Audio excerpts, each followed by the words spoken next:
Bismillahirrahmanirrahim. Assalamualaikum warahmatullahi wabarakatuh.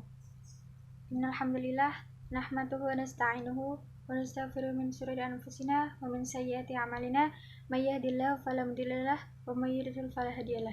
Asyhadu an la ilaha illallah wa asyhadu anna Muhammadan abduhu wa rasuluh. Amma ba'd. Pertama, kami yang beranggotakan saya sendiri Rizky Aulia Fitrunisa dengan NIM 195221333. Yang kedua yaitu ada Novi Faridatun Hasanah dengan NIM 195221327 dan Ririn Kristiana dengan NIM 195221338. Kami akan sedikit menjelaskan mengenai ilmu fiqih bermadhab Asy-Syafi'i yang sumbernya dari kitab Fathul Qorib, di mana kitab Fathul Qorib ini merupakan syarahnya Muhammad bin Qasim bin Muhammad Al-Ghazi ibn Al-Gharbili Abu Abdillah Syamsuddin atau sering juga disebut dengan Muhammad Al-Ghazi. Kitab Fathul Qorib ini sudah dipelajari di pondok-pondok pesantren, sudah terkenal di kalangan nahliyin. Di dalam kitab Fathul Qorib ini menjelaskan amaliyah-amaliyah sehari-hari dan menjelaskan aturan hukum-hukum Allah yang harus diketahui. Salah satunya yaitu seperti toharah, asyaishah, jinayah, haji, udiyah yang bersifat ibadah seperti sholat, muamalah, dan sebagainya. Fikih sendiri merupakan ilmu mengenai pemahaman tentang hukum-hukum syara' yang berkaitan dengan amaliyah orang mukallaf, baik amaliyah anggota badan maupun amaliyah hati. Hukum-hukum syara' itu didapatkan berdasarkan dan ditetapkan berdasarkan dalil-dalil tertentu dengan cara ijtihad. Dan ilmu fikih adalah ilmu yang mempelajari hukum-hukum syar'i yang sifatnya amaliyah serta hukum tersebut diistinbat atau digali dari dalil-dalil yang terperinci. Pokok-pokok pembahasan ilmu fikih meliputi 3 hal, yaitu yang pertama, dalil-dalil atau sumber hukum syara'.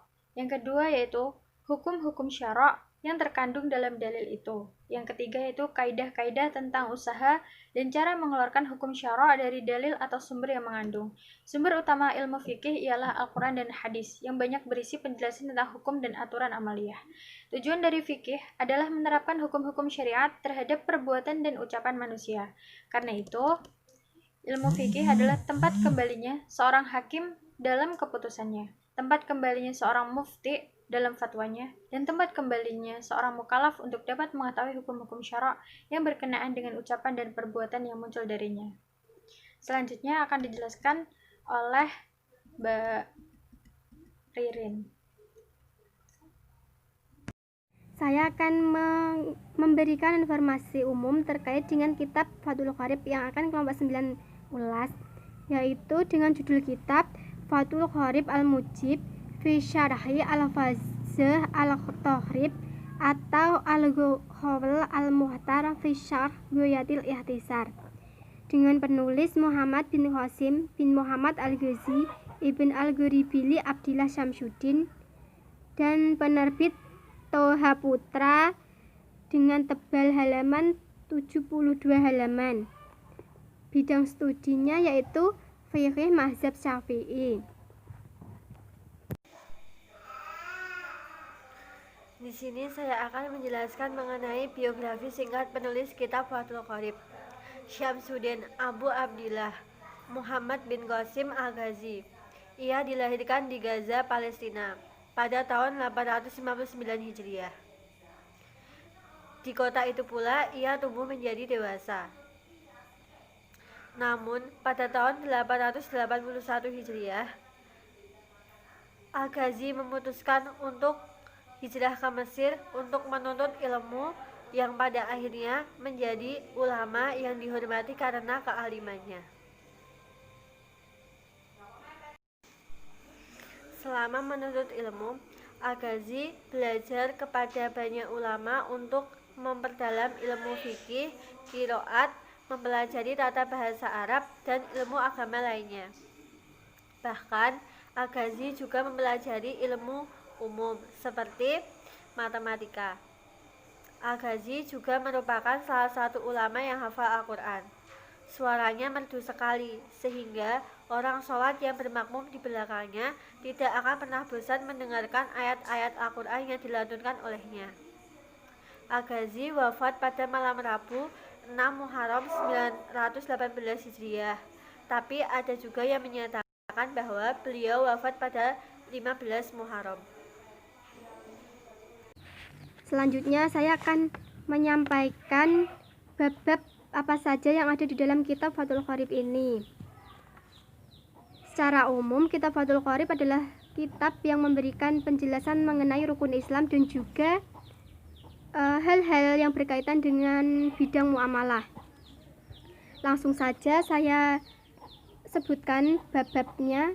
Yang pertama ada muqaddimah, kedua toharoh, 3 sholat, selanjutnya macam-macam sholat, zakat, puasa, haji dan umroh, iktikaf, jual beli, hukum waris, wasiat, nikah, talak, jinayah atau pidana, selanjutnya hukum pidana atau hudud, ada jihad, ada binatang sembelihan dan buruan, ada halal haram binatang, ada kurban, akikah, nazar dan sumpah, hakim dan saksi persidangan, memerdekakan budak.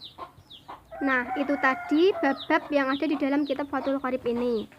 Selanjutnya saya akan memberikan penilaian mengenai kitab ini, yaitu kekurangan dan kelebihannya.